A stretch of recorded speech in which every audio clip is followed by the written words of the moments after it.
জাতীয়তাবাদের দোহাই দেওয়া ঋণখেলাপি ও বিদেশি নাগরিকদের জনগণকে সঙ্গে নিয়ে লাল কার্ড দেখানো হবে বলে মন্তব্য করেছেন জাতীয় নাগরিক পার্টির মুখপাত্র আসিফ মাহমুদ সজীব ভূঁইয়া। তিনি বলেছেন, আমি দেখেছি বিভিন্ন স্থানে তারা দুর্নীতির বিরুদ্ধে কথা বলে, এমনকি এটার রাজনীতির কথা বলে, অথচ তাদের দলের প্রার্থীদের বড় একটা অংশ বিদেশি নাগরিক। যাদের প্রার্থীরা এদেশের একক নাগরিক না, তাদের মুখে জাতীয়তাবাদের কথা অত্যন্ত হাস্যকর শোনায়। নোয়াখালীর সেনবাগের সেবারহাটে এনসিপি নির্বাচনী পদযাত্রায় প্রধান অতিথির বক্তব্যে তিনি এসব কথা বলেন। আসিফ মাহমুদ বলেন, জিয়াউর রহমান এবং খালেদা জিয়ার জাতীয়তাবাদী দল এখন কেবল ইতিহাসেই রয়ে গেছে, বাস্তবে এর কোনো চিহ্ন নেই।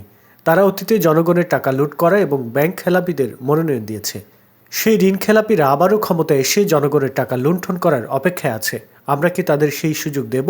নির্বাচনের প্রতিশ্রুতি প্রসঙ্গে তিনি আরও বলেন, একটি দল ক্ষমতায় থাকাকালীন কৃষক শ্রমিকদের পেনশনের কথা বলে কিন্তু তার বাস্তবায়ন করেনি। এখন তারা ফ্যামিলি কার্ড বা অন্য যে কার্ডের কথাই বলুক না কেন, বাংলাদেশের মানুষের অভিজ্ঞতা থেকে জানে যে তারা কোনো কথাই রাখবে না।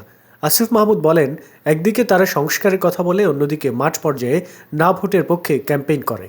তাদের এই দ্বিমুখী নীতি বা মুনাফিকে ইতিমধ্যে বাংলাদেশের মানুষ চিহ্নিত করে ফেলেছে।